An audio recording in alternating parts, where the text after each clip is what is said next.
अस्सलाम वालेकुम। मेरे साथ हैं professor doctor Shoaib Shahid from USA, psychologist, psychotherapist. Sir, आज मैं आपसे वेरी इंपॉर्टेंट टॉपिक के ऊपर बात करना चाहूँगा। मैं सर आपसे ये जानना चाहता हूँ कि हमारी नौजवान नस्ल ज़हनी इंतशार का शिकार क्यों हो जाती है? इस पर काइंडली नफ्सियाती तज़किया फरमाइएगा। मेरे दोस्त, you touch the very good point, क्योंकि ये बेस है। देखिए, मैंने पिछले भी प्रोग्राम में आपसे शेयर किया था कि इंसान के अंदर कई एक फोर्सेस वर्क कर रही हैं। आज मुझे थोड़ी सी बेस की तरफ जाना पड़ेगा, क्योंकि ये एक आम आदमी को भी समझ आनी चाहिए। क्योंकि हर एक शख्स कहता है जी मैं क्या करूं, मेरा दिमाग काबू में नहीं, मैं करना कुछ चाहता हूं, वो कुछ रहा है। दूसरा, हालात मेरे काबू में नहीं, मुझे रात को नींद नहीं आती। कोई कहेगा जी मैं कहना कुछ चाहता हूँ, कर कुछ रहा हूँ। तो ये इसकी क्या बुनियाद है? क्या ये बुनियादी तौर पर हमारी पैदाइशी तौर पर इस किस्म का सिलसिला है, या ये हमारी खुद साख्त है? तो मेरे दोस्त, यस। उसमें थोड़ा सा मैं आपको बता देता हूँ कि ह्यूमन मेंटल हेल्थ जो होती है, ये डिपेंड्स ऑन हाउ आप किस तरीके से अपने ब्रेन या अपनी रूह को इस्तेमाल करते हैं।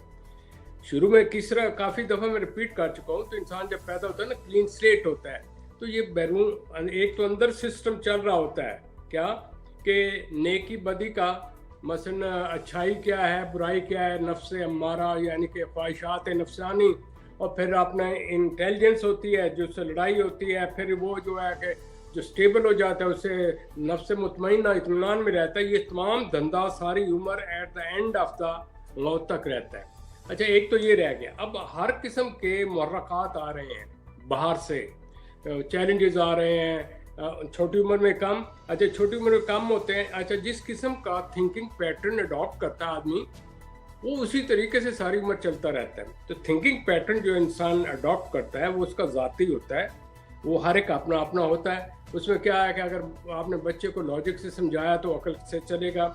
अगर उसमें आपने इंफॉर्मेशन डाल दी, गैर ज़रूरी डाल दी, ओवर क्राउडेड डाल दी, और उसका है ही कोई नहीं, यानी कि पीरो फकीरों करामात वाली, उसको मज़हब कहते हैं, मज़हब वो है ही नहीं, कल्चर है। फिर उसमें कल्चर का खौफ, फिर ये है कि मुआशरे में कैसे ज़िंदा रहना है, और अच्छाई बुराई। तो ये तमाम मुहर्रकात चल रहे हैं उस शख्स के ऊपर, अंदरूनी यस सर। तौर पर भी, बैरूनी तौर पर भी। तो उस पर वो एक सिलसिला सा चल पड़ा है। क्या आए थे बड़ा एक मासूम बच्चे की तरह, कभी देखे मासूम बच्चा किसे लेटा हुआ होता है, बेनियाज मुस्कुरा कर सो रहा होता है, और हमें नींदें नहीं आती। तो कहने का मतलब ये कि रब्बुल इज़्ज़त ने तो आपको दिमाग दे दिया, it is up to you how you इस्तेमाल इट। अब रोना यहाँ पर क्या हो रहा है, सारा हो ये रहा है कि जिस किस्म का हमारा कल्चर है, कि जिस किस्म की हमारी ट्रेनिंग है, ख़ास तौर पर पेरेंट, ख़ास तौर पर हमारे मज़हब के लोग, ख़ास तौर पर हमारे सोशल इर्द गिर्द जो मुहर्रकात हैं, ख़ास तौर पर ये गुर्बत, अमारत, और ये कंपटीशन, पेट का धंधा, और फिर उसके साथ अखलाकियात, इन तमाम चीज़ों का एक अंदर बाहर से लड़ाई है 24 घंटे।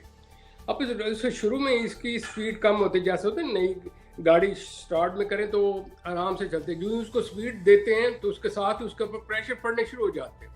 तो जो ही ये उम्र बढ़ती चली जाती है, ये नौजवानी की उम्र होती है, जिसमें कि इंसान की गदूदों से एक सक्रीशन होती है, उसके अंदर एक चेंज आती है। वो एक बच्चा होता है, बच्चा जब बड़ा होना चाहता है तो सेल्फ सफिशिएंट होना चाहता है, क्योंकि उसको इतना दबाया गया, तो इतना वो उसके अंदर कंपटीशन होता है कि यार मैं इस माहौल से कैसे निकलूँ, मैं इस बक बक से कैसे निकलूँ, मैं किस तरह खड़ा हूँ, इतनी मुश्किलात हैं। ऊपर से सबसे बड़ा जो प्रेशर होता है वो होता है सेक्स का। ग्लैंड ओवर एक्टिव हो यस। चुके होते हैं। तो मेरे दोस्त अब समझे वो कितने मुहाजों पर वो लड़ रहा है। तो उसमें वो शख्स ये कहेगा कि मैं करूं तो क्या करूं, तो जिस तरीके से उसकी ट्रेनिंग होगी वो उस तरीके से होगा। तो इस उम्र में अगर तो आप उसको अकल के साथ, लॉजिक के साथ समझाते हैं, एक वक्त में उसमें फलसफे नहीं भरते, और उसके अंदर करामात नहीं होती बल्कि मुशाहदात होते हैं, या उसके अंदर वो असूल होते हैं जो कुरान और हिकमत के मैंने कई दफ़ा आपको बताए। तो वो आदमी बेहतरीन स्ट्रॉन्ग, स्टेबल, और उसको सेल्फ कंट्रोल होता है। उसे पता होता है मैंने ज़हन को कहाँ इस्तेमाल करना है, कैसे इस्तेमाल करना है, अगर सिचुएशन आई उसको कैसे अडॉप्ट करना है, किस तरह फ्लेक्सिबल पढ़ना है। तो ये तमाम चीज़ें इंसान के अंदर हैं। लेकिन इस उम्र के अंदर ये बड़ा ही एक प्रेशर होता है। उसमें फिर उसको लेबल लग रहे होते हैं, और तू की करेंगा बड़ा होके, तू तो है ही चगल जी। किसी ने कह दिया लड़की को और बैठी रहो क्या है, किसी ने कहा कि अब्बा जी ये यूं है, तो बाप बेटा तुम ठीक कहते हो। ये जिस किस्म के आप उससे सलूक करते हैं उस किस्म की उसकी पर्सनैलिटी बनती जाती है। अब इस चीज़ को ये ज़हन में रखिए। मेरा देखें, मैं पहले दिन से ये प्रोग्राम कर रहा हूँ, मुझे एक पेन है यहाँ पर। पूछें क्या, आपको भी पता है यार, मैं इस कौम के अंदर वो बचगानापन ये जहाँ ये टिकी हुई है उससे आगे निकाल कर उसकी इनोवेशन करना चाहता हूँ। आप उनके कलर या उनके चेहरे पर मत जाएं, उनकी उम्रों पर मत जाएं, उनके अंदर देखें कि उनका बच्चा कहाँ टिका हुआ है, इसकी महरूमियाँ क्या थी। तो जो ही बाहर कोई वाक़या होता है वो अंदर की भड़की हुई आग जो होती है बाहर निकलती है। अमूमन आपने देखा होगा जिस तरह आपका इस सियालकोट का वाक़या है, ये जो आपने बोया सो आप काट रहे हैं। किसी को आप बुरा भला ना कहें। जिस किस्म की आपने इस कौम की ट्रेनिंग दी, जिस तरीके से आपने ख्यालात बनाए, किस किस्म का मज़हब आपने जुनूनी पैदा किया, वो कोई इस्लाम का तो नहीं ना, वो तो एक मुल्ला ने जिस तरह बता दिया, घर वालों ने जिस तरह कहा, किताब तो कभी कुरान शरीफ खोल के देखनी नहीं है।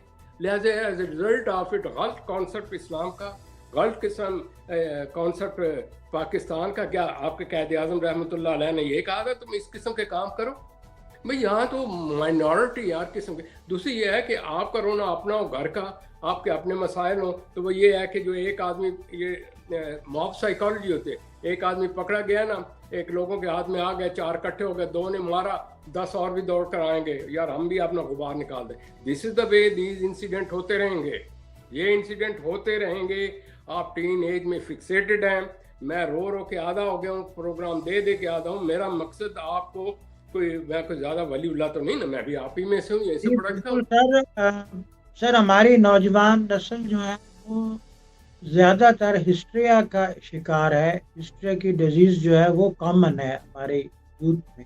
हाँ, मैं जरा उस पर, हाँ मेरे दोस्त आपका कहना बजाय it is related with that one, लेकिन मैं उसको जरा बाद में टच करूंगा।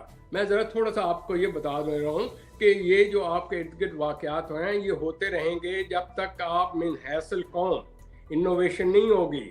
ये इसी तरीके से पॉलिटिकल लीडर आपको यूज़ करते रहेंगे, आप इस तरह खेल तमाशे में रहेंगे। इसी तरह के बैरून मुल्क आप जाते हैं, वहाँ क्यों आपका नाम लेते हैं, सर जी तो ये जी तो वो जो फलाने के पास जो वो पाकिस्तानी बड़ा एक्सपर्ट है फलां ये। भाई इधर तो हमें कोई गाँव डालेगा कि बाहर निकलो तुम हमारे साथ नहीं चल सकते हो, क्योंकि ये आप ज़रा जाएं प्लीज़ गो एंड ये it is the job of all the psychologist. University में बैठे हैं, सोशल वर्कर हैं, ये प्राइम मिनिस्टर साहब he was kind enough to make this new counselling या जो भी उसने बनाया, उनके हेड का काम है ही should do research. What are the मुहर्रकात, किस किस्म का आपका एजुकेशन है, किस किस्म का आप मज़हब को प्रचार कर रहे हैं, किस तरीके से गलत किस्म के मुल्ला और वो जो है ना शोबदाबाज अपनी ज़ात की खातिर जो करते हैं उनकी आप बैकिंग करके आगे किस किस्म की नस्ल आप पैदा कर रहे हैं।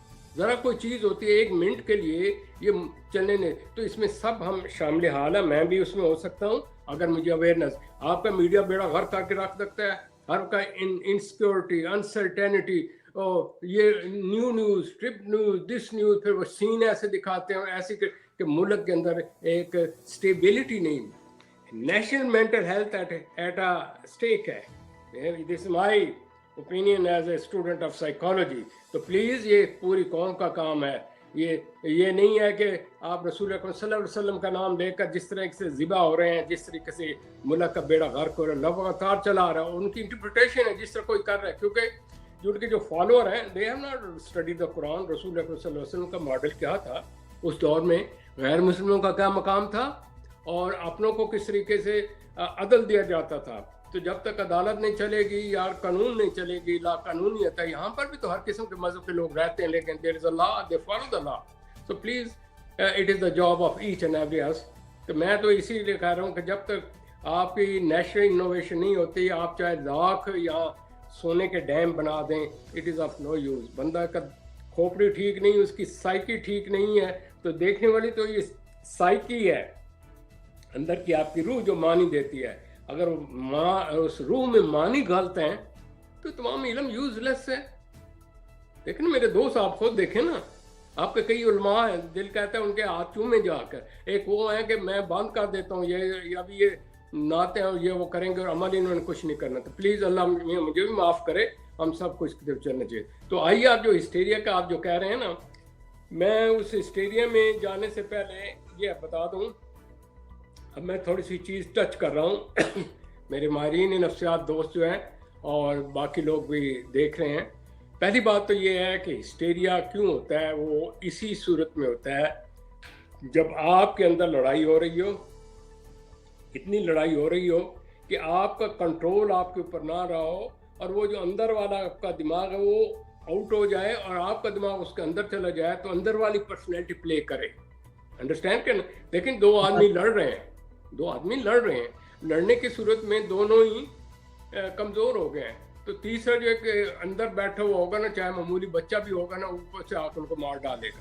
तो उसका मैं कॉन्सेप्ट देने से पहले हमें साइकोलॉजी में इस्लाम का तो मैंने बता दिया, रूह किस तरीके से 3 आस्पेक्ट। अब मैं हम थोड़ा सा साइकोलॉजी का एक बड़ा माहिर जिसका बड़ा नाम लिया जाता है और है, लेना भी चाहिए, उसने वो कंट्रीब्यूशन की जिस तरह होता है ना एक साइकोथेरेपी में या साइकोएनालिसिस में, उसको बाव अमजद कहते हैं, जिसे कहते हैं ना फाउंडर मैन, वो फ्राइड था, सिगमंड फ्राइड। तो उसने कॉन्सेप्ट दिया कि इंसान का जो ज़हन है, जो साइकी है, साइकी से मुराद रूह, वो साइकी को दूसरे मानने में लेते हैं, हम कहते हैं साइकी से मुराद रूह। वो साइकी में कहता है ये ईड और ये चीज़ें होने के अलावा कहता है ज़हन 3 लेवल पर काम कर रहा होता है। बस मैं आपसे बात कर रहा हूँ, मेरा शऊर आपसे बात कर रहा है। कुछ दिनों बाद आपके अचानक ज़हन में कहा डॉक्टर साहब वो जो फलां मौके पर जो सियालकोट में, तो आपका क्या ख्याल, तो आपके लाशऊर में उसे कहते हैं सब कॉन्शियस, कि आपके नीचे जो दिमाग में फ़ौरन ऊपर से आ जाता है। तीसरा जो होता है जहाँ सारा नॉलेज स्टोर हो रहता है, उसे कहते हैं अनकॉन्शियस। अनकॉन्शियस में आपकी हर किस्म की हसरतें, खौफ, नॉलेज, हर किस्म के ख्यालात, अच्छाई बुराई, और जो ख्यालात आप मुआशरे नहीं पसंद करवाओ उसको आप दबा रहे होते हैं, दबा रहे, यार इसको नहीं लाना चाहिए, क्यों, ज़मीर कहते ना करो। लेकिन उसको क्योंकि उसका कोई आउटलेट नहीं होता, उसका कोई नफ्सियाती तरीका उन्हें नहीं बताता, तो वो अंदर इतना स्टोर इस तरह हो जाता है जिस तरह एक आप कहना मंगला डैम में पानी ओवरफ्लो हो गया तो सारा बह गया, शहरों के शहर ख़त्म हो गया। क्यों, अगर वो फ्लो ना ओवरफ्लो ना होता तो वो फिर हमारे डैम कंट्रोल में रहता। तो जब इस वक्त हमारा जहन हमारे काबू में नहीं रहता तो हमारा लाशऊर जो होता है, जो अंदर चीज़ें वो आती हैं, या वो मसला अंदर ये लड़ाई हो रही है कि अगर तुमने फलां से सेक्स किया या मोहब्बत की या फलां तुम्हें पसंद करती है, उससे आप मिले या उसको यूँ किया, लोग मारेंगे, तो अंदर खौफ है। सर यहाँ आप हाँ, काइंडली ये भी खैर गाइड ना, कीजिएगा कि इसको इसकी समझ एक्चुअल लें ना। अलामात क्या है, कैसे पता चलेगा कि ये फर्द जो है ये हिस्टीरिया का पेशेंट है। आप बहुत आगे चले जाते हैं ना मेरे दोस्त पे, ये बड़ा गहरा सब्जेक्ट होता है, ये यूं नहीं कि आपने कह दिया। अब मैं जिसको समझा रहा हूँ वो देख रहे होंगे कि मैं अपने आप को कैसे करूँ। देखो ना, मैंने पूरी अवाम नास और चीज़ों को देखना, तो मेरे दोस्त वो पता क्या होगा, अब वो जिस वक्त आपका जहन आपके काबू में नहीं है तो वो चीज़ें जो अंदर हैं वो गडमड होकर आएंगी। जिस तरह ड्रीम होता है ना, रात आप सोते हैं, आप बचपन कहीं के कहीं चले हो जाते हैं, कहीं आपकी लड़ाइयाँ हो रही हैं, एक्चुअली तो आप नहीं होते। इसी तरह वो जो आपका होता है शऊर, लाशऊर, वो शऊर बन जाता है, और जो शऊर होता है वो फैंटेसी बन जाता है। अंडरस्टैंड करें, ये गहरा है जहमत। तो उसमें ये सब कॉन्शियस अनकॉन्शियस, तो अनकॉन्शियस में stored memory, thoughts, unfulfilled fantasies, instinctive needs, ये सारी जब आ जाती हैं तो काबू में नहीं रहता। तो उस सूरत में उसमें सेक्स की शिद्दत होती है, तो वो फिर उसको नजर आता हो जिन भूत, हालांकि जिन भूत तो बात नहीं होते, समझ आई ना। जिस तरीके से इससे पिछले प्रोग्राम में बता दिया है ना, जो आपका है कि लड़की को किस तरह गिरी और वो उसने रुका दिया, और वो आपने पिछले में सुना तो सही ना, वो प्रोग्राम नंबर 1 में जो हम आपको बताया। तो उसका रिजल्ट ये होता है कि जहन काबू में नहीं होता, तो उसका जहन का अंदर का हिस्सा उसको कंट्रोल किया होता है, और वो आदमी बेबस होता है।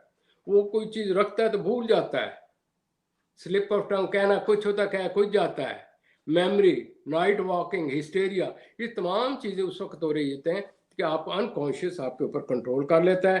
तो जो जो ख्यालात हैं वो गडमड होकर आ रहे होते हैं, जिस तरह होते हैं ड्रीम में, रात सोचते हैं कि कभी आप अपने वाले साहब बच्चापन नजर आ रहे हैं तो आप बड़े नजर यानी आ कि रहे हैं। जो आपका शऊर है उसके ऊपर लाशऊर हावी हो जाता है। बिल्कुल। तो उस सूरत में ये जो हिस्टेरिया होता है, ये सिम्टम पैदा होते हैं नौजवानी की उम्र में। हिस्टेराइक शख्सियत और होती है, हिस्टेरिया और होता है। तो हिस्टेरिया जिस वक्त पैदा होता है तो शिद्दत होती है, जुनून होता है सेक्स का, दबाने की वजह, जितने ये दबाएंगे उतना ये उभरेगा। ये भी एक नफ्सियात है। तो उसका इलाज ये नहीं होता कि उसको दबाव नहीं होता, उसको होता है रेजोल्यूशन करना होता। यूं फिर वो कोई इसको मार के करता है, लेकिन ये इसका इलाज नहीं है। उसको समझो, उसको समझाओ कि यार ये जो तुम्हारे ख्यालात हैं, मैं ही आखिर उनका अल्लाह ताला ने तौफीक दिए इलाज करता हूँ। तो उसमें होता क्या है कि जिस वक्त वो शिद्दत उसकी कम हो जाती है तो वो सिलसिला खत्म होता है। देयरफॉर कीप इन माइंड, आज से 10 साल पहले, 15 साल पहले, 20 साल पहले हिस्टेरिया के दबा के मरीज थे, आज क्यों नहीं है? सवाल आप ये करें। आज इसलिए नहीं यस। है कि वो इजहार हो जाता है टिकटिकी से, पैगामात, मुलाकातें, वो अंदर दबाया ही नहीं जाता। इजहार हो गया, मेल मिलाप हो गया, मोहब्बतें हो गई, कि अंडरग्राउंड काम भी सारे कर लिए। तो अब जनाब वो जो था ना जिन, वो जिन निकल जाता है और जिन किसी और फॉर्म में चला जाता है। तो देयरफॉर लेकिन सर हिस्टीरिया के हमारे हमारे सराउंडिंग एरियाज में, विलेजेस में अब भी ये कॉन्सेप्ट है कि अगर उसकी एक अलामात होती हैं, इन सिम्टम्स के तहत इनको हिस्टेरिया डायग्नोज नहीं किया जाता, बल्कि उन्हें जिन भूत वाले जो निकालने वाले ये पीर और मुल्ला हजरात हैं, इनके पास ले जाया जाता है। हाँ, उसकी क्या सर यूरोप में और आप जहाँ अमेरिका में रहते हैं वहाँ भी यही सिनेरियो है, या इससे एक अलग कैफियत? क्या मजे की बात की आज तो मियाँ। आप भी कोई थोड़ी सी तरंग में नजर आ रहे हैं मुझे। है? माशाल्लाह, इस तरह पूछा करें ना ताकि कंपैरिजन हो जाया करे। देखें जी, अगर यूं होता तो यहाँ तो बचपन, अभी टीन एज शुरू नहीं होती तो उनके जिन निकल जाते। यहाँ जिन कहाँ आने भाई मेरे? यस। यहाँ यहाँ की दाढ़ी रात का डंडा तो नहीं मारना, या अम्मा जी उसके ऊपर तो क्या नहीं। वैसे अब भी मैं सर केस जिन बता रहा हूँ, जरा गौर से अंग्रेजों, सुनो। कहीं अंग्रेजों से जिन्नात डरते तो नहीं है सर, उनके नहीं नजदीक ही ना सर जी, आते? उन्होंने जिन काट देते, जिन अंदर हुए थे ताक बोले ना। आप सुने केस, मेरे पास एक केस आया ये अबाउट, जब मैं पहले था, अब तो मैंने ज़रा कम प्रैक्टिस कर दी। ये कौन सा इलाका था? सरगोदा नहीं, सियालकोट का था।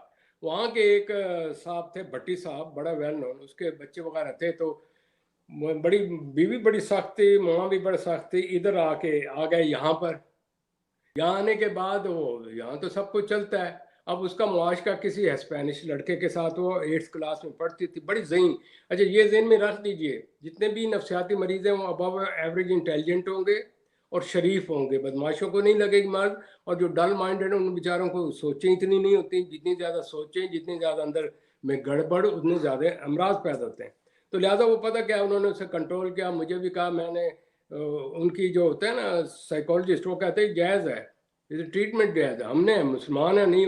तो उसने उन्हें कहा कि हम तो अपने हमें स्कूल वालों को लिख कर दिया कि हमें एक यहाँ का साइकोलॉजिस्ट चाहिए जो हमारे कल्चर को जानते हो, वो अलाउ होता है।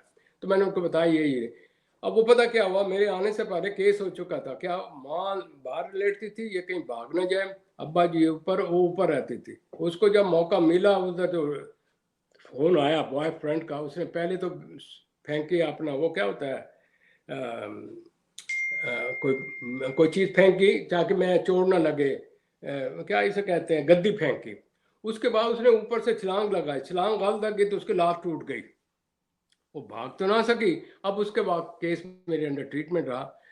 तो ये देखिए, जब उसकी वही एनर्जी मैंने कन्वर्ट की कंपटीशन में, गेम्स में जोश ख़त्म किया और उसको प्रोडक्टिविटी में लेकर आया और उसको पेरेंट के साथ कोऑपरेशन करके इंटरेक्शन करना शुरू किया, वही लड़की उसी स्कूल में टॉप पर चली गई। तो ये जेन में रखिएगा, ये स्टोर्ड एनर्जी होती है, पीछे होता है खौफ, इसके पीछे होता है anxiety. Anxiety turn into I में से ये कॉम्प्लेक्सेस हो जाते हैं। तो इसीलिए ये जो है यहाँ पर इसलिए नहीं होता, और आपके मुल्क में भी अब नहीं है। हाँ, ये उन लोगों में होता है जहाँ इस किस्म के इत्कादात होते हैं, क्योंकि बचपन से वो इत्कादात जो उसके अंदर जहन में डाल देते हैं, उससे फिर परसीव करता है। वो कहते हैं जिन्न भूत होते हैं, तो जहन में होता है जिन्न भूत क्यों होंगे, फिर उसकी कहानियाँ पढ़ाते हैं। जिन्ना पर को उठा कर ले गया बचपन से, फिर वो जी उसको तो जिन्नी पड़ गए। वो जी वो अपना कब्रिस्तान से गुजरा तो रात उसको जिन पड़ गए। ओ जी मुझे तो सी सी की आवाज़ें आई। ये वाक़या वहाँ पर पैदा हुआ। इन्होंने रिसर्च की, कबायली इलाका, ये जो होता है अफ्रीका का, वहाँ पर, कि यहाँ से जो भी गुजरता है रात को तो वो उसकी सुबह डेथ हो जाती है। तो उन्होंने स्टडी किया, यार बिल्कुल ठीक ठाक आदमी है तो आखिर क्या होता है, क्यों हो रहा है। जब उसने उनका देखा तो उन्होंने कहा कि उसके अंदर खौफ की इतनी शिद्दत होती है कि शिद्दत की वजह से उसका जो नर्वस सिस्टम होता है बैठ जाता है। उसके बाद जब उन्होंने ठीक किया तो वही लोग जिनका खौफ ख़त्म किया कि कब्रिस्तान भी वही जगह है, आवाज़ें हर जगह आती हैं, यहाँ भी आती हैं, तो एक दफ़ा साथ लेकर गए दूसरी तरफ, उसके बाद लोगों ने वहाँ से चलना शुरू कर दिया। तो कहने का मतलब ये है, the way you think the way you perceive, जिस तरीके से आप सोचेंगे नर्वस सिस्टम उस तरीके से चलना है। आप बिल्कुल खुशी ठीक। के मूड में हैं तो गमी में भी गाने गा रहे हैं खुशी के, हैं तेरी याद आ गई गम खुशी में ढल गए, एक चिराग क्या चला 100 चिराग जल के। सर ये फ्राइड ने साइकी और लाशऊर पर बहुत लिखा है, लेकिन यंग जनरेशन से किस तरह कनेक्टेड है, जरा इस पे जरा तबसरा फरमाइएगा। देखिए मैं आपसे अर्ज करूं कि यंग जनरेशन का जो है ना सिस्टम, वो सारा इसके साथ कनेक्टेड है, फ्राइड के साथ नहीं कनेक्टेड। फ्राइड ने तो एक थ्योरी दी ना, उस थ्योरी की इम्प्लीमेशन के ये है कि इस एज के अंदर जो लॉट ऑफ थॉट्स होते हैं और क्या उसका नाम है रुकावटें होती हैं और चैलेंजेस होते हैं, ख्वाहिशात होती हैं, तो वो जितनी आप दबाते चले जाते हैं ना उतनी वो शदीद होती चली जाती है। ये ज़हन में रखें कि वो होता है ना रिएक्शन, जितना आप ज़ोर से मारेंगे उतना रिएक्ट होगा। तो जितना आप उन ख्वाहिशात को दबाते हैं, दबाते कैसे हैं? खौफ से। और खौफ से इसलिए कि ये मैं करूँगा तो ये खौफ दब जाएगा, लेकिन वो लॉजिक पर नहीं होता। मेरे पास एक बड़ी आपके इलाके की शख्सियत A1 सुपीरियर, इतना नफीस इतना डिसेंट आदमी, आप अल्लाह को प्यारे हो गए। And he was such a smart. उसने यहाँ भी पढ़ा, इंग्लैंड में भी पढ़ा। ना पढ़ाई होना और है, लेकिन असल चीज़ तो ब्रेन की चेंज है। वो पीछे से सैयद ख़ानदान के थे, बड़े रवायात के, बड़ी रख रखाव, बड़ा शर्म व याद। तो उसने एक दफ़ा वो आए, बड़े रात को छुप छुपा कर लोग आते हैं ना इस तरह के, क्योंकि लोग हमारे यहाँ तो इसको गलत कहते हैं कि ये जिन भूत हो। जिन भूत, अगर आपको यहाँ चोट लग सकती है आप डॉक्टर के पास जा सकते हैं, वाई नॉट। ये जीन तो हर वक्त चलता है, ओवर चलता है, इसके बाद तो हर एक को जाना पड़ता है। इसलिए हर एक शख्स जहनी तौर पर बीमार होता है, मासवा है जो यूनिक कोई पर्सनैलिटी हो, जैसे पैगम्बर हजरात होते हैं। उसने कहा जी सर मेरे अंदर जब गंदे ख्याल आते हैं ना, तो मैं एक पाक दामन हस्ती का तस्वर करता हूँ, और उनका ये हुक्म है, वो यूं थी। अब वो जहन में उससे दबा रहे हैं। अब हो ये रहा है कि कुछ अरसे के बाद कर कर के लड़ लड़ के उनका दिमाग उनके काबू से बाहर चला गया। कहा डॉक्टर साहब मेरे लिए मुसीबत ये है कि मैं जितना डराता हूँ उतने ही वो गंदे ख्याल आते हैं, आपस में ख्यालात लड़ रहे हैं, लिहाजा जितनी जिद्दत से मैं दबा रहा हूँ उतनी शिद्दत आ रही। कहते हैं अब नऊज बिल्ला मेरे वो ख्यालात यूं गड़मड़ हो गए कि जब उनका नाम आता है तो सेक्स और कोई सीन आ जाता है, और जब सेक्स का सीन का मैं दबाता हूँ तो फिर उनका नाम आ जाए। तो कहते मैं तो क़यामत तक बख्शा नहीं जाऊँगा, मेरे जैसे तो लाइन कोई शख्स हो। सर फिर यहाँ मैंने पे उसको बताया, सुने भाई पहले सुना करें, आप आधी बात सुनते हैं। फिर मैंने उसके कहा इलाज तो कहा बहुत सारा कुछ, लेकिन एक नुक्ता दिया, कुरान शरीफ में जिक्र है इन्नमल अमाल बिन्नियात, जब तक आप अमल नहीं करेंगे नियत से गुनाह नहीं होता, लिहाजा तसव्वुर करने से गुनाह नहीं होता। इससे उनको शिद्दत में कमी आ गई कि यार मैं गुनाह तो कोई नहीं कर रहा। और उसके बाद फिर मैंने उसकी एनर्जी को रिवर्ट किया। आप ज़रा इसकी गहराई में जाया करें जो मैं बात कर रहा होता हूँ, तो अब आपको मेरे ख्याल में समझ हो जाएगी कि ये जो होते हैं डे ड्रीमिंग करना, बैठे हैं तस्वुराती दुनिया में, मस्त है जी शूटर लिया तो उसमें बैठे हुए हैं, डे सर जी ड्रीमिंग करना, यहाँ फिर पे ना रात को लास्ट में ड्रीमिंग मैं आना। आपसे इसी के रेलिवेंट ही बात करना चाह रहा हूँ, वो ये जी है कि इट्स मीन के अल्लाह रब्बुल इज़्ज़त के जो कवानीन है वो ह्यूमन नेचर के मुताबिक हैं, और दीन इस्लाम में बच्चों के बालिग होते ही शादियों का अहकामात क्यों है? इसीलिए है कि ताकि बच्चे इन डिजीज़ेज़ का शिकार ना हों। देखिए मेरे दोस्त, ये आपका कहना मजा है, लेकिन आप उसमें ये ज़हन में रखिए कि जो कुरान शरीफ है ना, वो सिर्फ एक वाक़ये के लिए नहीं है, वो एक है, कुरान शरीफ है way of life, right from the day of conception till death. उसके असूल और ज़वाबित बताए गए कि इस तरीके से करो, इस तरह एनर्जी को यूज़ करो, इस तरह करो। अब इसमें ये भी बताया गया है ज़रा कौन सी सूरह निसा में, ये भी पढ़ लें। अगर आपके पास नहीं पैसे नहीं हो सकते तो किसी बेवा से कर लो शादी, अगर नहीं है तो किसी खादमा से कर लो, अगर नहीं है कुछ भी नहीं हो रहा तो उसके लिए फिर ये कहा कि इसका कंट्रोल का तरीका ये है कि खुराक कम खाओ और नमाज ज़्यादा पढ़ो और उसके साथ रोज़े रखो। अब रोज़े रखने यस। से मुराद क्या होगा कि वो जो खून के अंदर और जो शिद्दत है उसमें कमी आ जाएगी। तो आप ये समझिए ना कि ये नमाज रोज़ा ये यूँ नहीं है कि जैसे हमने कहा वी डू रिचुअल, हम एक रवायती तरीके से पढ़ते हैं, हम फॉर्मेलिटी के पीछे जाते हैं।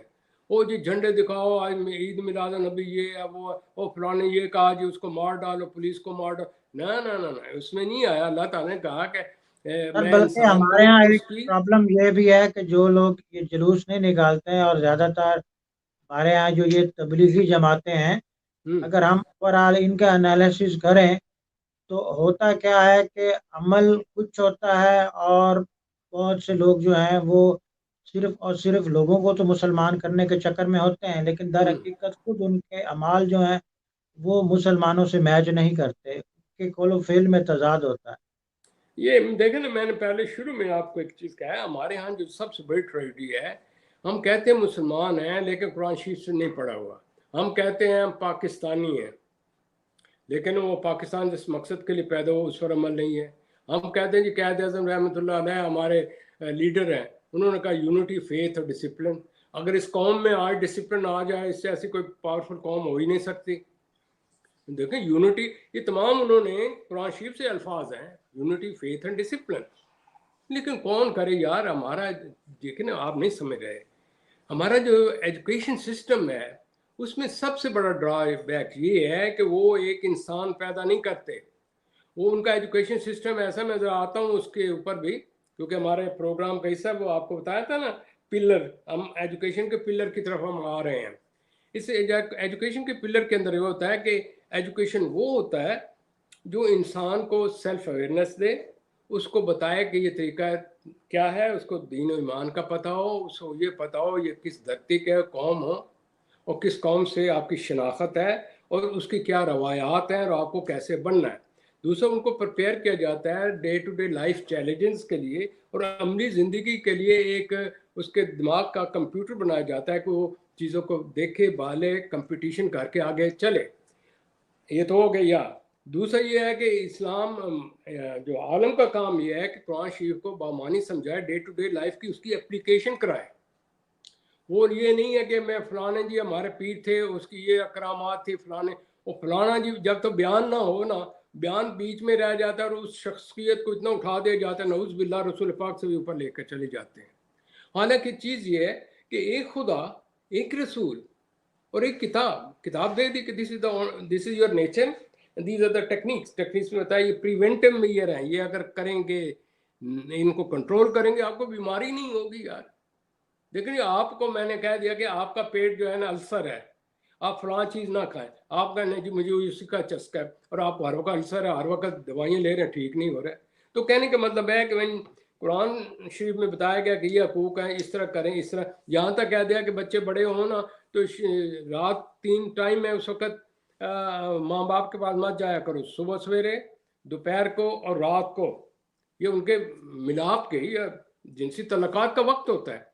यानी कि ऐसे सिस्टम, ऐसा तरीका, फलां ये हो जाए। अच्छा, यहाँ तक बताया गया कि जो शख्स से गलती हो जाती है, कहते खता का पुतला है, मैं हर चीज़ माफ़ कर दूंगा लेकिन शिरक नहीं माफ़ करूंगा। सूरह लुकमान में हर जगह आया है, पूरा कुरान बेस इसी के ऊपर ला इलाहा पर है। और आप ला इलाहा के उल्ट वो काम करें, किसी से मांग रहे हैं, किसी कब्रों में जा रहे हैं, किसी से मिन्नतें मार रहे हैं, किसी जानवर से मांग रहे हैं। कभी तो यार जब ला इलाहा इल्लल्लाह आपके अंदर नहीं है तो फिर आप आगे कुरान शरीफ क्या पढ़ेंगे? फिर कहा मोहम्मद रसूलुल्लाह सल्लल्लाहु अलैहि वसल्लम, ही इज़ योर मॉडल। उस मॉडल का सिर्फ नाम ले के तो यानी कि लाखा करोड़ा झंडियाँ और ये कर लें। और ये नहीं कहा कि उन्होंने कहा कि आप अपने गरीब को ये पैसा दे दें, यतीम को पैसा दे दें जिसको गुर्बत है।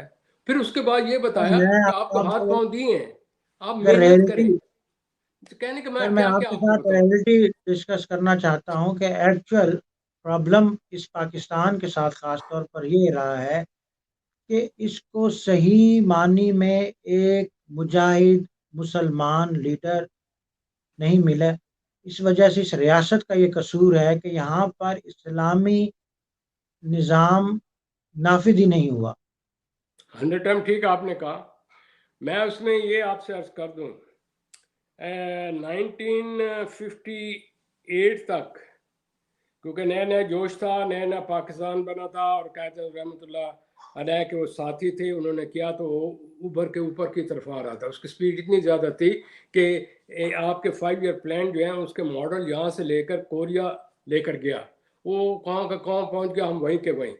हुआ ये है कि उस वक़्त से लेकर ये प्रेजेंट रजीम से पहले तक ये तमाम जो गंद डाला है उस वक़्त का है, ये उस वक़्त की खाद डाली हुई है, उस किस्म के क्या उसका नाम है पौधे लगाए हुए हैं, और उस किस्म की नस्लें वहाँ से पैदा की हुई हैं। तो ये कसूरवार तो वो हैं जो सिर्फ आज अपने आप को फिर दोबारा आने के लिए चक्कर में है कि हम वो उसको कैरी ऑन रहे।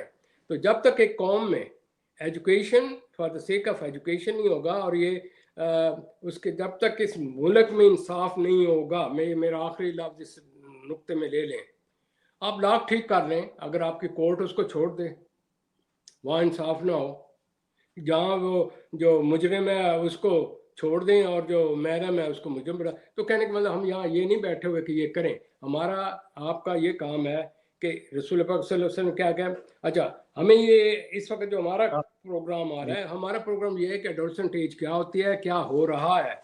देखिए, आपको और मुझे नहीं पता, मैं कह रहा हूँ आपने उस दौर में जाओ और महसूस करो कि आप क्या थे, तो आपकी बच्ची और बच्चे में ये चीज़ें पैदा हो रही हैं।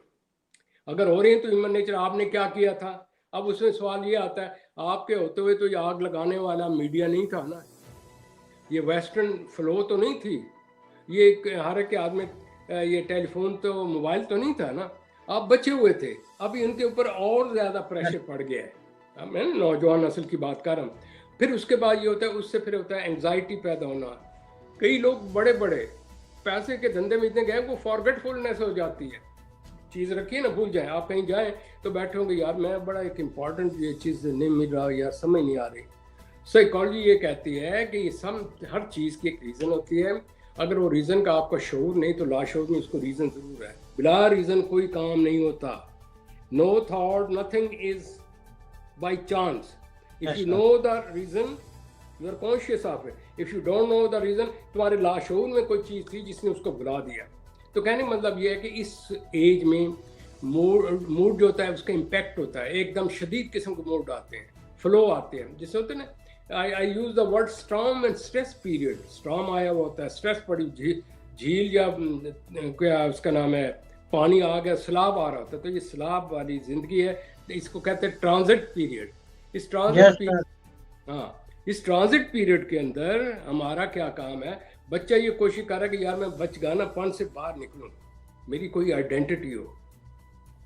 वो अपनी आइडेंटिटी के लिखो कि मैं अगर ये दबा रहा तो मुझे दबाएं, वो वहाँ से अग्रेसिव होता है। माँ बाप नहीं समझ रहे होते कि हम कोई इसके साथ ऐसा कर रहे हैं कि ये हरकत है नहीं, और तो निकाल दो घर से, और तू क्या बंद दो जी अंदर, वो जी इसको मार।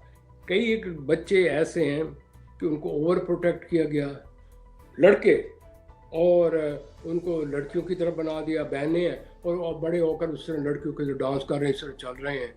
शादी के लिए मसला आते हैं ना जी केसेस, अब मैं क्या कर। और वो सारे ये कहते हैं वो ये तो गे है, तो मैं लफ्ज़ नहीं इस्तेमाल करना, वो नहीं भी है तो आपने आप कहते हैं अच्छा ये मैं तो ये उनको हर एक ने जब लेबल लगा दिया तो आप कहेंगे हाँ कि मैं ये मसा, आपका हर एक नाम, आप कैसे नाम के बजाय इकबाल इकबाल कहना शुरू कर देंगे, तो कुछ दिनों का यार मैं हूँ ही इकबाल, ये असल मेरा नाम गलत रखा गया। जो ये सेल्फ कॉन्सेप्ट होता है ना आदमी का, ये इस बच्चे के ऊपर डाला जाता है, इस नौजवानी की उम्र में उसका इम्पैक्ट होता है, और फिर उसकी जो फ्लो होती है ब्रेन की, या तो तेज़ हो जाती है, अगर दब गया तो अंदर तोड़ फोड़ मेंटल, अगर बाहर निकला तो बाहर तोड़ फोड़। अब उस एनर्जी को चैनलाइज करना ये माँ बाप का काम है। जब नहीं होती वही मेरे पास आते हैं, वही बच्चे, वही लोग जिससे घर वाले तंग होते हैं। जब उनसे प्यार मोहब्बत से उनके लेवल पर आकर बातचीत की जाती है, उनको समझे हाँ यार मेरे साथ भी यूँ होता था, वो कहते यार ये मुझे अंडरस्टैंड करता है। तो सर जी आपने पे, मैंने कहा मैंने तो यार यूँ किया था, फिर यूँ, तुम भी ट्राई करके तो देखो। यू बिकम बच्चे के साथ बच्चा उस मेंटल लेवल पर आकर उसको अंडरस्टैंड करके उसके अंदर की मन को अंडरस्टैंड करें। अगर मन को अंडरस्टैंड नहीं किया तो चेहरे के तौर तो कोई नहीं अंडरस्टैंडिंग लिखी ना। अब मैं अगर अंदर से कोई डाकू हूँ और बाहर मैंने दाढ़ी रखी हूँ तो मेरे चेहरे पर तो नहीं लिखा हुआ, वो उसी सूरत में होगा जब मैं आपसे कम्युनिकेट करूंगा। तो यहाँ कम्युनिकेशन गैप है, यहाँ अंडरस्टैंडिंग का गैप है, यहाँ बड़ाई और छुड़ाई का गैप है। हालांकि उसको पता क्या, प्यार से उसको ऐसा उठाकर अपने बराबर ले आओ, बेटा मैं भी जिम्मेवार, तो कल से तुम भी मेरे साथ चला कर। तो लिहाजा जो अच्छे घराने हैं वहाँ लड़के लड़कियों को इन्वॉल्व करते हैं, माँ बाप लड़की को इन्वॉल्व किया है कि घर के तरीके बताए, खाने पकाने का हर चीज़ में बिजी रखा है।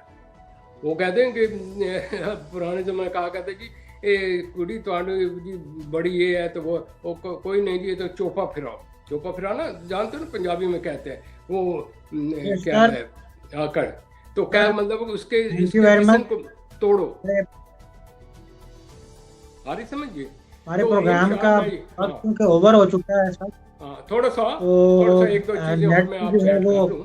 हाँ, एक से दो चीज़ें। सर नेट साथ नहीं दे रहा, अच्छा अचानक ही क्विट कर जाएगा। तो मैं ये चाहूँगा क्योंकि ये हमारे प्रोग्राम का सिलसिला जारी और सारी रहेगा, तो कुछ चीज़ें हम नेक्स्ट प्रोग्राम के लिए रखते हैं इंशाल्लाह।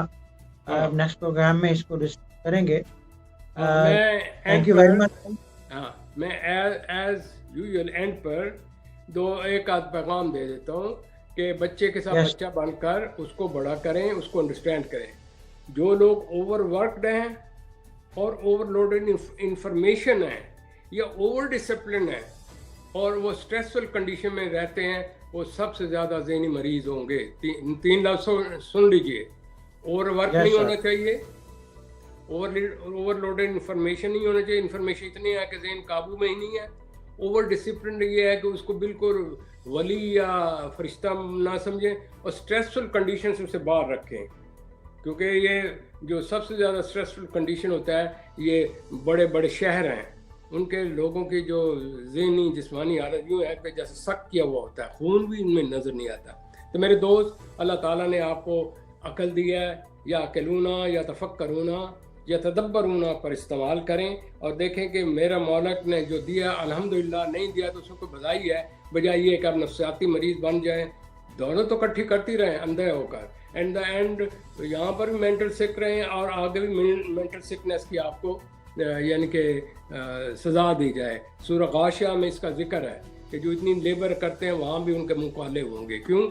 वो यहाँ भी नजायज़ तरीके से यस, पैसा इकट्ठा करना, कहना कि बस हमने कर लिया। और कोई पूछो खुदा का तुम कितने खाओगे, कहाँ ले जाओगे, क्यों बेड़ा घर कर रहे हो, जग जग हंसाई है।